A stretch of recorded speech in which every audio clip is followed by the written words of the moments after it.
Hello, everybody. Tim Hughes here. I'm the co-founder of Digital Leadership Associates. I'm also the author of the book, Social Selling, Techniques to Influence Buyers and Changemakers. And with me today, I've got Dave Munn. Dave is the co-author of this book here, which is A Practitioner's Guide to Account-Based Marketing. We're going to talk about that today. Dave, I've read the book, and I've actually read several books on account-based marketing, and this is by far the best. But before we get into that, why don't you tell people how they can get hold of you, what your coordinates are, etc. Yeah, sure. No, that's perfect. Tim, thanks for having me on, and it's good to be with everybody today. It's pretty easy to get in touch with me a couple different ways, email-wise, dmunn, M-U-N-N, @itsma.com, or via our website, itsma.com. So pretty easy to get after me. And who are the ITSMA? Yeah, a little background on the company. ITSMA is a 24-year-old company at this point. We focus on B2B marketing and work with a wide range of technology, professional services, outsourcing, business services type companies to help them and help their marketers with marketing ideas, marketing frameworks, different approaches, and keys to working with sales. So I'm excited about today's conversation around account-based marketing and the role that it can have in helping sales leaders and individual sales executives grow business with their top accounts. Okay, so for people that are watching that may not have come across account-based marketing before, what's your definition of it? What does it mean? Yeah, in its simplest form, account-based marketing is a structured approach to developing and implementing highly customized marketing programs with individual accounts, with partners or prospects. And I think that, would I be right in saying that certainly it came across in the book that if we're in a situation where we go, ABM is for marketing, right? As a salesperson, I'm going to go and do something else. That will fail. Yes. Yeah, no, it definitely will. It's, there's a lot of misnomers about the term itself. When people hear account-based marketing, they think, yes, it's a marketing thing, not a sales thing. And the beauty and the power of account-based marketing is it works. And when it works, it has a big impact on growth of revenue, growth in relationships, growth in perception with sales accounts. And one of the keys I'm sure we'll get into is the nature of the approach is marketing and sales have to work together. If they're not working together, and it's like the days of throw a marketing lead over the wall and sales you go hunt and kill it. Those days have changed and are changing, and account-based marketing truly brings the power of both activities together. So in terms of the myths about account-based marketing, I mean, I think we probably knew from the first day that we went to work that actually it's easier or better, or you get a better return if you by selling to existing customers rather than keep having to go out and get fresh ones. But in B2B, we've never seemed to learn that. And even though we sit in meetings and go, oh yes, we ought to sell to our existing base, what we tend to do is actually we don't do that. Right. Yeah. No, you're 100% true, and clearly it depends on the stage of growth of a company. Earlier stage companies have to win new accounts, but a lot of medium and large companies, they know instinctively that there's a lot of opportunity for expansion within their accounts. And as they grow and add different products and services, there is an opportunity to reach new executives, to change beliefs or perceptions within an account, to have an opportunity to win more business, to be considered for more business, to have meetings that wouldn't have happened before. And that's, again, that growth is going to come from existing accounts, not all of them.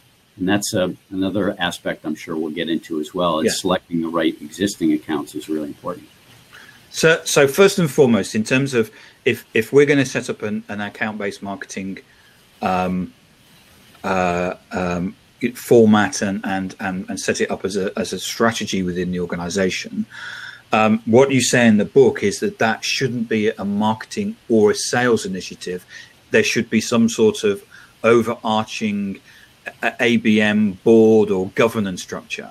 Right. Yeah. No, I agree with that. There are marketing departments that do jump in and try to do account-based marketing by themselves and market at accounts. There's some sales organizations that do some account-based marketing type things, but the best organizations understand at a high level, if we invest in account-based marketing and structure it the right way and have an overall center of excellence or governance board, that is the way to go. But it almost always starts with a pilot.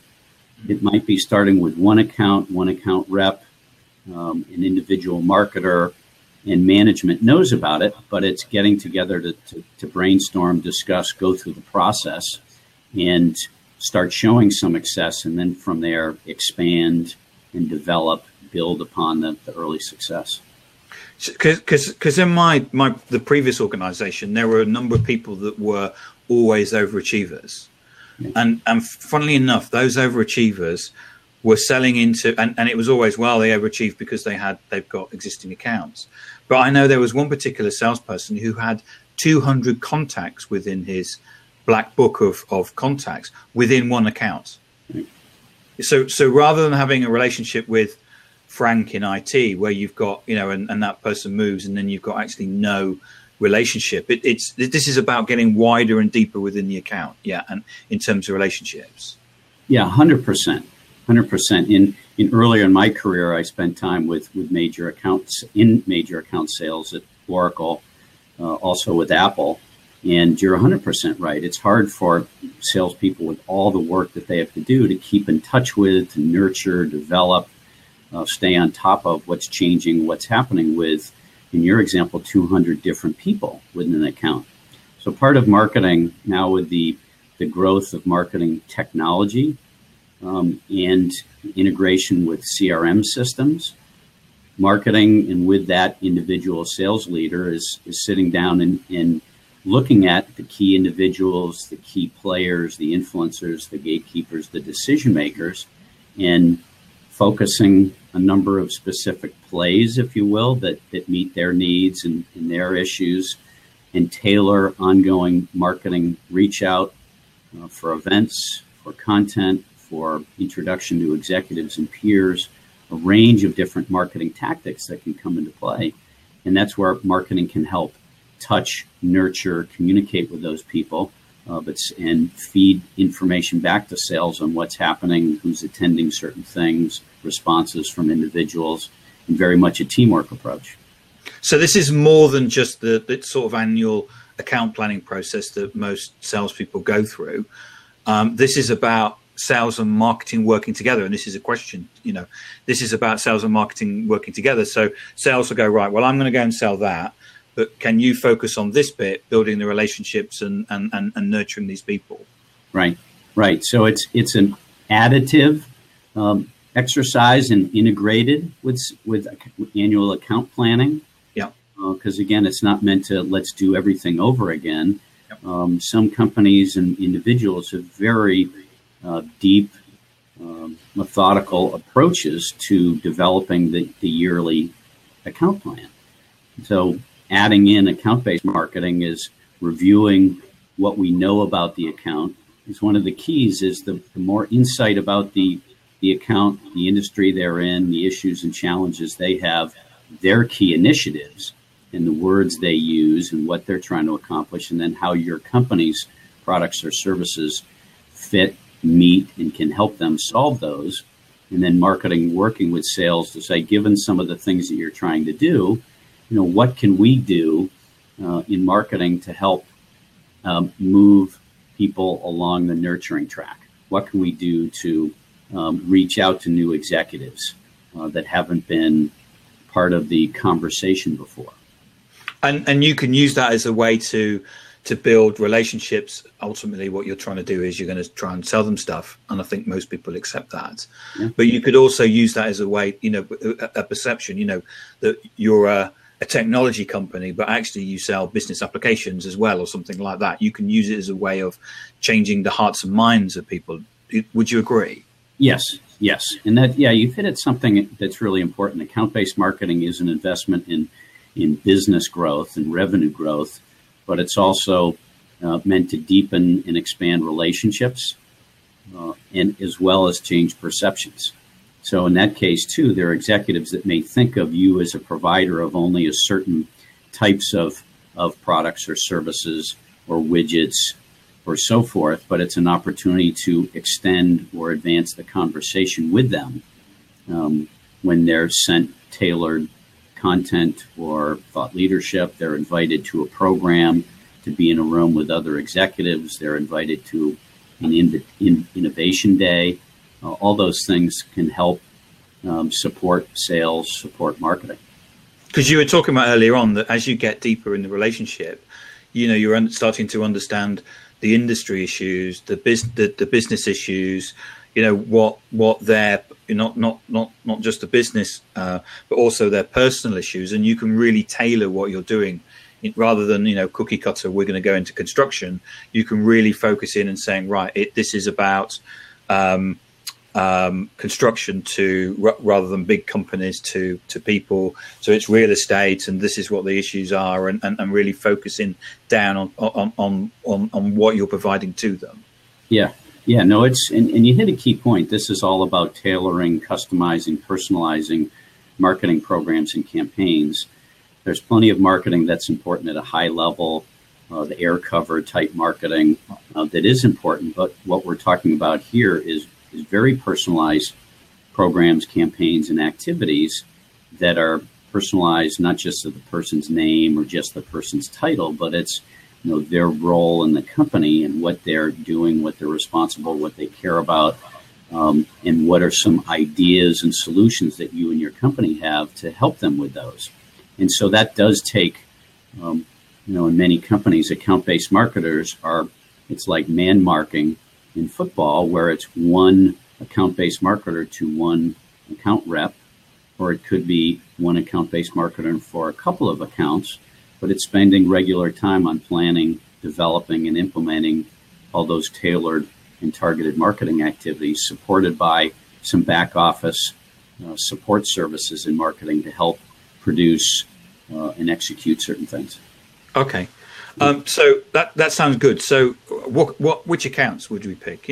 Surely we just take the ones that we like or something like that, don't we? And yeah, and that's a good point. You can't do account-based marketing for everyone.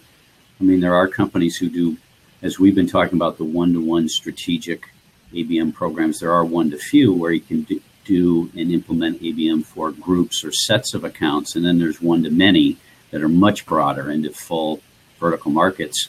In all those cases, there should be an exercise to focus on which are the accounts that have the most potential for growth. If we apply and invest in account-based marketing activities and people, which are the ones that have the most potential for growth, not just the ones, we'd love to have Boeing or fill in the blank here, Reuters as our top account. We want them versus what do we know about them? Do we have some business with them? Do we have good relationship? Do they have needs that we can fill? Do we have an account manager that is marketing savvy and will embrace account-based marketing? So we recommend a formal approach to prioritizing, choosing which accounts to target. Because I think quite often what I've seen is, you'll get a salesperson that's just been to a meeting. It's the first time they've ever met the customer, and they go, I want to be strategic. And they turn up and say, this is now going to be part of our program. It's like, well, we don't even know anybody there. Right. Yeah, no, that definitely happens. And that's, it's a step process. It does take time. The more knowledge about the people, the industry, the company, the more successful you're going to be in account-based marketing. And then over time, companies do start with one account, a handful of accounts, maybe a group or set of accounts, and then start expanding both to other types of accounts into new geographies, covering more people in different vertical markets. And like anything, the group that supports and carries out the account-based marketing activities has to be expanded too.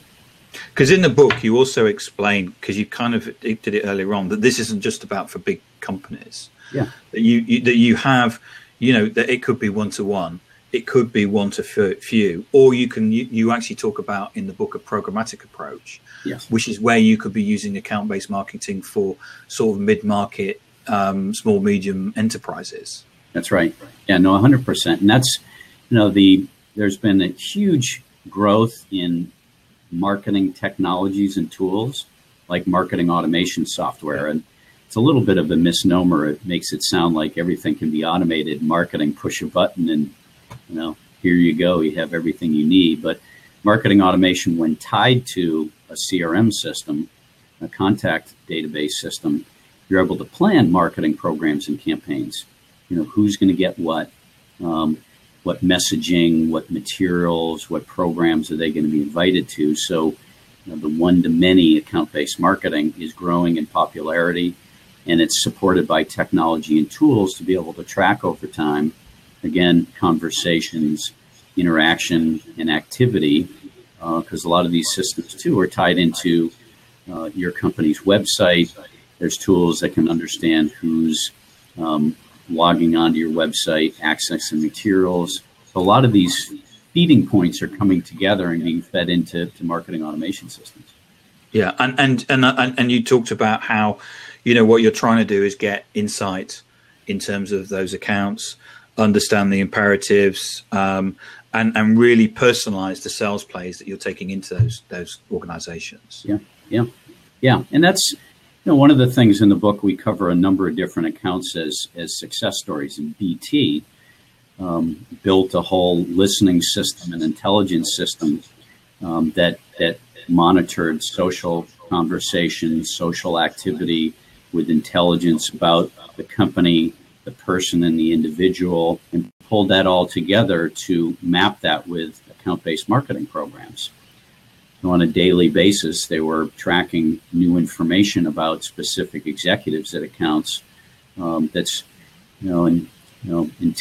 the last few years, salespeople have had to try to do that themselves, and now there's ways to, again, track that intelligence, convey it to sales, integrate it into marketing and sales programs to help adjust nurture tracks that people are on.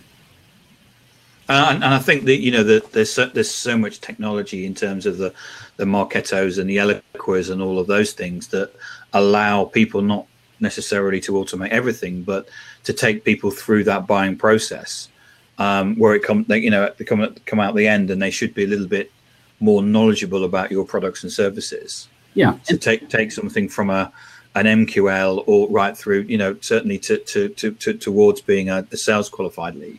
Yeah, no, exactly. And it's definitely helped in analyzing buyer behavior, buyer interaction. I mean, we all know buyers do take different paths and different approaches depending on who they are, the role they have in the company.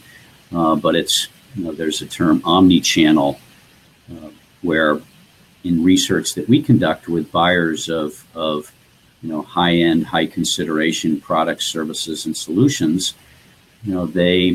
they use lots of different sources of information to learn about providers, clearly getting in touch with and interacting with salespeople, subject matter experts, websites, but also there's peers, there's analysts, there's online communities, there's events that they attend. So they're consuming information lots of ways, and it's hard for us to track all those things.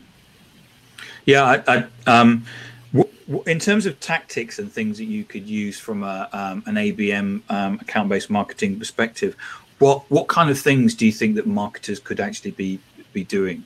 Because I think it's quite often we get into this notion that we need to run, an event and an event and an event and an event and an event, and we invite 50, 200 or however big we want it to be.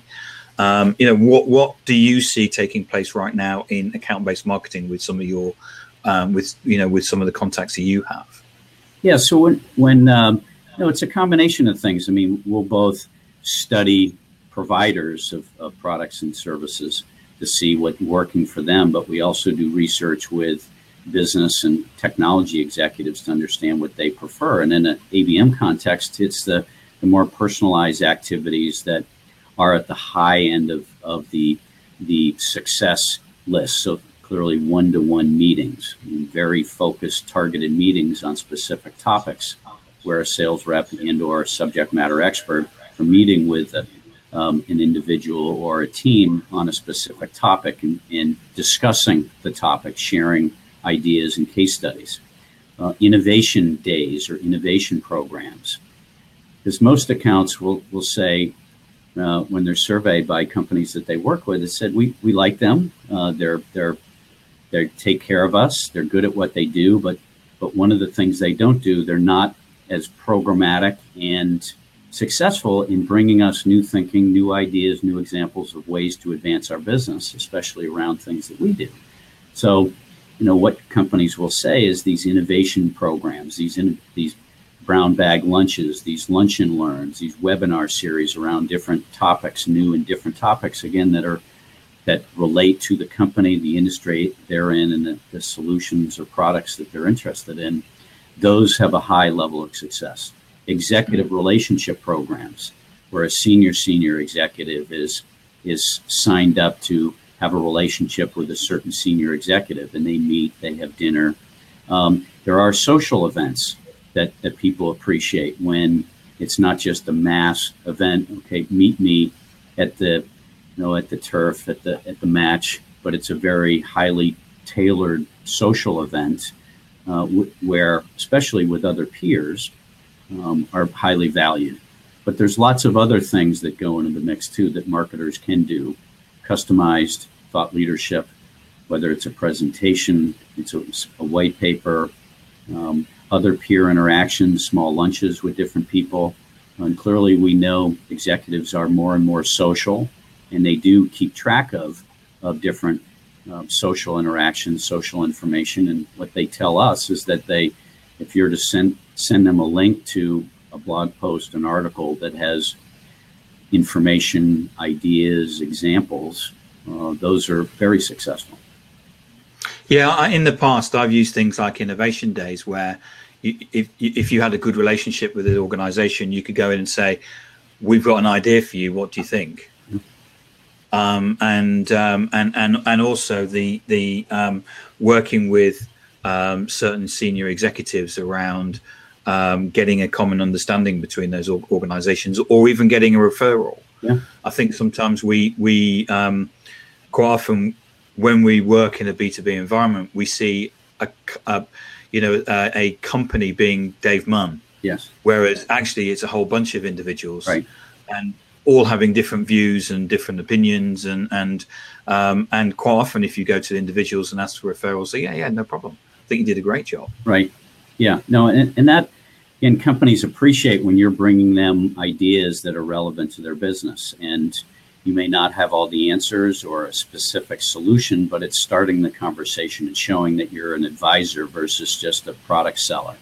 And, there may be partners that you have, other executives, different subject matter experts that, as you said, being the facilitator, the go-between, the knowledgeable connector, if you will, are all really important to companies and working with them. Yeah, one of the things that I liked about the book was the number of case studies that you had in it. There was a real nice flow of theory, and now we're going into the case study. And it wasn't just like a paragraph. There was a number of pages where you go through in a lot of detail. And there's always the individual there that you've done, or individuals that you've done the interviews with. And that's really nice. I think that's something that really pulls out of the book in terms of the fact that you don't have just theory, you've got practice as well. Yeah. No, I agree. And some of those stories help bring the applicability of account-based marketing to life. I mentioned BT. We have a success story with Fujitsu, with CSC, a company called Cognizant, Microsoft, Juniper Networks, and KPMG, a professional services company, also SAP, a leading software company. So it's a good mix of types of examples, as you said, from working with sales to choosing accounts to implementing programs to scaling ABM beyond one or two accounts. So I think that's helpful to have some of that practical examples. And it's a really practical book as well. I'm glad I got the book. I wouldn't want the Kindle, because there's certain things I go to this bit and then I go to another bit, and you do step through people in terms of, this is where you need to start, like running a pilot. Then these are the things you need to be gathering during the pilot, because you talk about, the only way that the pilot is a success is that you tell people that it's a success and you meet the particular criteria. But these are the things and the metrics you need to be gathering, and what you need to be going on in terms of the next stage. Yeah. No, that's very true. I mean, when I tell people about the book, it's, we don't expect people to read the whole thing. You can, if people want to go through it, but it's meant to be a reference guide. There are different sections in there. Some people want to buy the book because their company is already doing account-based marketing and they want to get a quick understanding of different aspects of it. For others who want to put a full program together, it is incredibly valuable to go through it. I mean, we have seen plenty of people who have read a 2-page white paper or read a blog post on the 6 easy steps to establishing account-based marketing programs. And, again, to do it right, to be successful, if you're focusing ABM activities at your most important accounts, you don't want to jump right in and start scatter shot and, I've said before, random acts of account-based marketing, because you could upset the accounts and specific people and do some things that haven't been planned and agreed to with sales as well. So it's taking a careful approach, a pilot approach, a planning approach. But we've seen plenty of people have had pretty quick results from programs, or early results. So when done right, it can be very powerful. Dave, thank you very much for your time today. It's been excellent. Just to remind everybody again, the book, A Practitioner's Guide to Account-Based Marketing, great introduction and a really good read, and certainly one that I'm going to keep on my shelf. So thank you very much. Any final comments, Dave, at all? Yeah, I think the things that we covered here are really important for individual salespeople that are watching this too. It's not something that that you're going to be, you should be excited about it because of the impact it can have on your accounts. And there's ways that you can influence your management teams, whether it's a sales leader, marketing leader, or higher in the organization, that if you're not doing account-based marketing today, to explore the topic, because close to 84% of people that we surveyed that are doing account-based marketing say it has a higher ROI than any other form of marketing that they're doing today. So it works. And I think it's meant to be understand that it's an investment in growth rather than just another tactic. Yeah, exactly. Yeah. So fantastic. Well, I really enjoyed it. Thanks for having me. Great. So remind people again, Dave, where people can get hold of you. Yeah. Well, two things. The book itself can be found up on Amazon or via the Kogan Page website. Kogan Page is... That's Kogan, KOGANPAGE.com. Yeah. Exactly. And for people who are trying to contact me, you can contact me via Dave Munn, or DMUNN at itsma.com is my email address. I'm also up on LinkedIn, and feel free to reach out to me on there. Brilliant. Thanks for your time today, Dave. It's been fantastic. And best of luck with the book. Yeah, thank you. I enjoyed it very much. Look forward to speaking again.